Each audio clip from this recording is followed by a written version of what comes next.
¿En qué punto está el coche autónomo? No, el coche autónomo yo ya lo conduje hace 15 años. Hace 15 años. 15 años, nosotros los directivos del grupo Volkswagen, cada año hacemos 2 test drive y probamos la competencia, probamos. Y el coche autónomo ya está. O sea, mi coche, seguro que el tuyo, lo pones en medio, le pones el mando que vaya en medio de las 2 líneas y va solo. Yo a veces voy sin manos. Coche autónomo no es nada novedoso. Lo que sí es problemático es la legislación y el riesgo a los seguros, que si tienes un accidente, que si llevas a una persona. Pero cada día tenemos, y tú lo sabes mejor que yo, tantas cámaras dentro de los coches que pronto el coche va a andar solo porque las cámaras te van a ir así. El coche autónomo ya existe, ya es realidad, ya se han hecho pruebas en Estados Unidos, ya se ha conducido muchos miles de kilómetros y viene, ya está para quedarse. Ayer estaba leyendo que Apple había abandonado el proyecto del coche autónomo, pues se había gastado 100.000 millones, una burrada. Lo había abandonado porque dentro de la cultura de Apple era o ofrecían algo diferente o no lo sacaban. Y entonces habían abandonado el proyecto después de no sé cuántos años trabajando, 2.000 personas trabajando durante no sé cuántos años en esto, y lo habían abandonado porque veían que no podían ofrecer nada extremadamente diferente que lo que había en el mercado. Bueno, y luego quería introducir un tema que tú eres un súper experto y un apasionado, que es el tema de la logística, en el automóvil. ¿Cómo lo ves? ¿Cuáles son sus retos? ¿Cómo ha evolucionado? La logística hoy en día, o sea, antes la logística era los camiones en los almacenes. La gente hablaba de logística porque eran los camiones en los almacenes.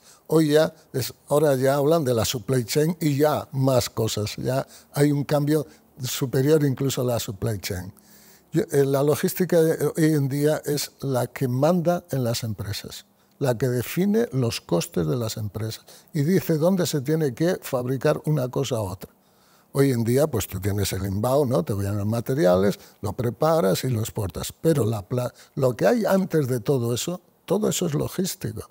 Porque tú tienes que ver la tendencia. El marketing te dice, oye, la tendencia es aquí. Vale, ¿pero cuánto? Entonces tú tienes que hacer tu planificación logística anterior, incluso 3 años antes de que salgas un producto, tú ya estás preparando qué contenedores necesitas para bajar los costes para traer material. ¿Qué contenedores necesitas en las líneas para que el operario coja una pieza y otra y no tenga que pensar en nada más? Solamente el just in time, por ejemplo, ¿no? Y cómo mando los productos terminados en tiempo, sin tener stock, para no tener que pagar penalidades o perder márgenes por el estocaje de los productos terminados. Todo eso es logística.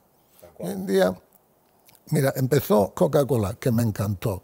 O sea, hay un vicepresidente de supply chain en Coca-Cola. ¿Cuántas empresas en el mundo has oído que haya un vicepresidente de supply chain? Pocas. No. Nosotros lo pusimos. Yo fui el primero. Cuando a mí me ofrecieron, yo era el director de logística de SEAT y iba a Wolfsburg continuamente. Me dijeron, ¿quieres ser el director de la planta? Me dijo, vale, pero con una condición. Quiero llevar la logística. O sea, yo soy responsable de la logística y la producción. Y la producción será un extracto de mi proceso logístico, no al revés.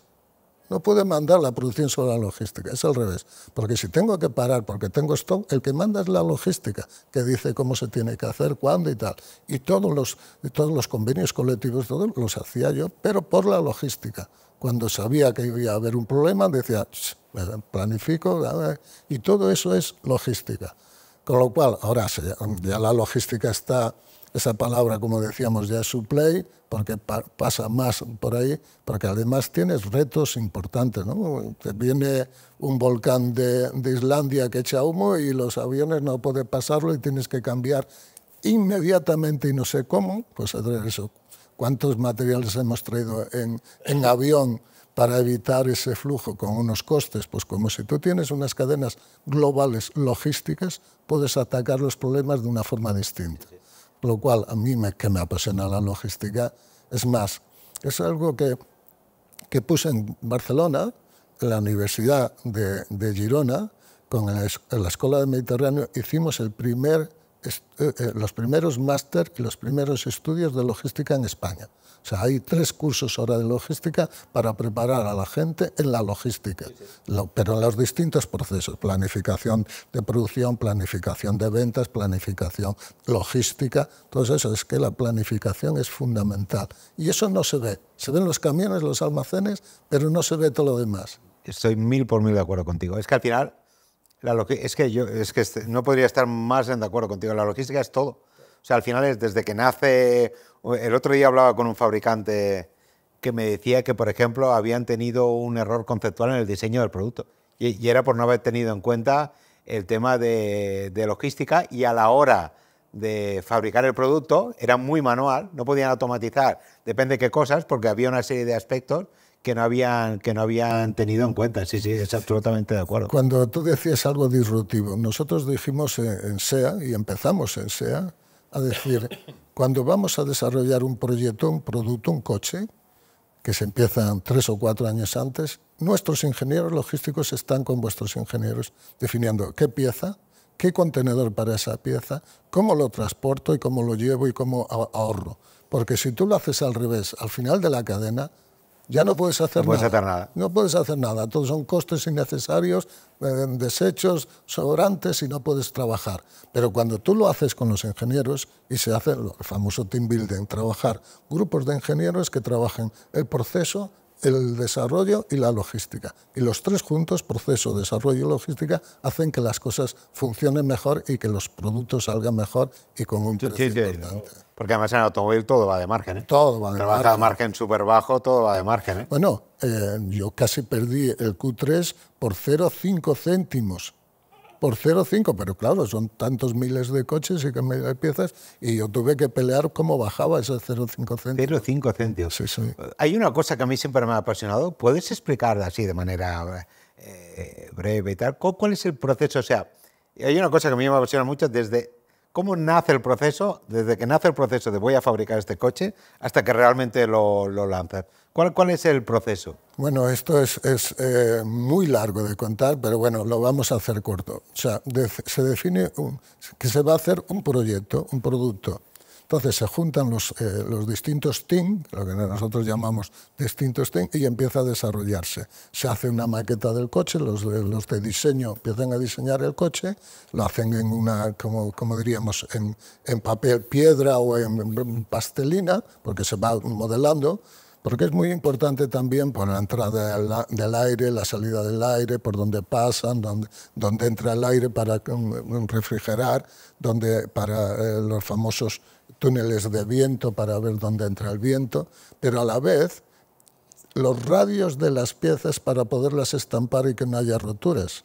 Porque esto nos ha pasado tantas veces que los ingenieros diseñan un coche que es una maravilla de coche, que lo ves, y dices, sí, pero ahora ponlo en una prensa a ver cómo sale esa prensa. Y esa prensa con esas aristas te rompe constantemente, con lo cual no sacas un coche porque todas las piezas rompen. Entonces tienes que volver atrás y diseñar.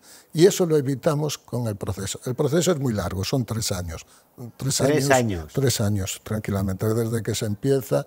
O sea, la última fase lo hago al revés. La última fase, que es el SOP, el Start of Production, desde que sale, 3 meses antes tienes que hacer serie 0. La serie 0 es que el coche ya es vendible y que ya los procesos están. Pero antes tienes la PVS, y antes tienes los prototipos, y antes tienes el rediseño y el diseño. O sea, tienes un proceso enorme.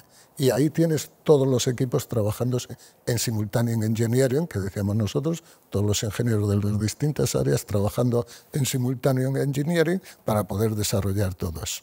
Es un trabajo apasionante. Es un trabajo bonito. Tiene que ser un apasionante. Yo, por ejemplo, me parece que lo que ha hecho SEA con Cupra, por ejemplo, me parece uno de los grandes aciertos.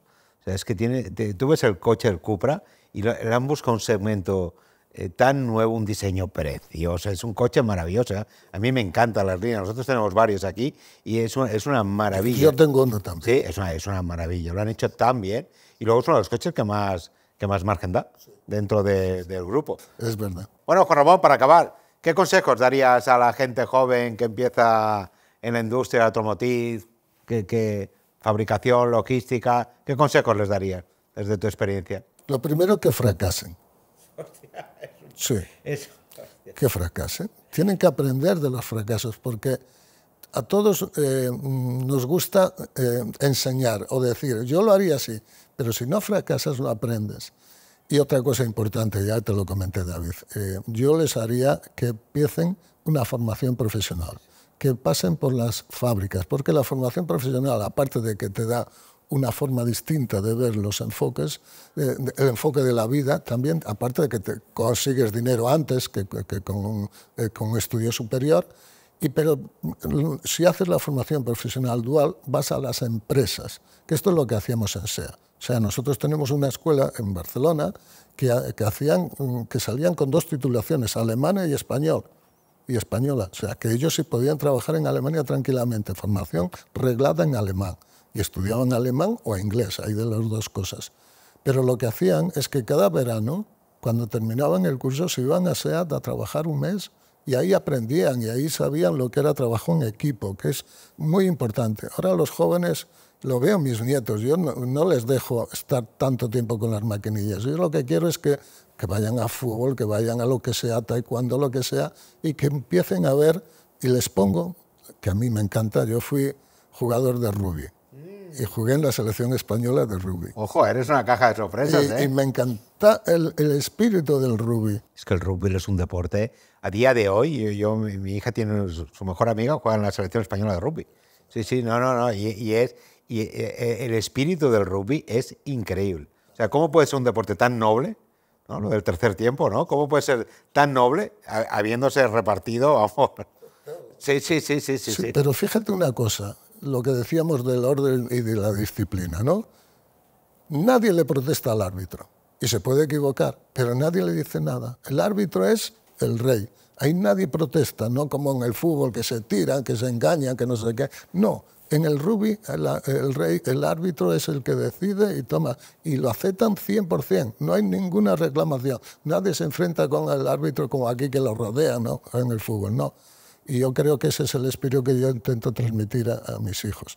¿Por qué? Porque el rugby te da valores, te da el valor de trabajo en equipo, te da el valor del sacrificio, porque te tienes que clasificar por el equipo, y quita las individualidades. Nadie es nada si no es todo con todos los demás. Y eso es fundamental, bajo mi punto de vista. Bueno, Juan Ramón, pues oye, me encanta haber acabado la entrevista con esta súper reflexión en la que estoy de acuerdo contigo. Muchas gracias por haber venido y nada, ya verás el estudio. Muchas gracias a ti. A ti, Juan Ramón. Muchísimas gracias.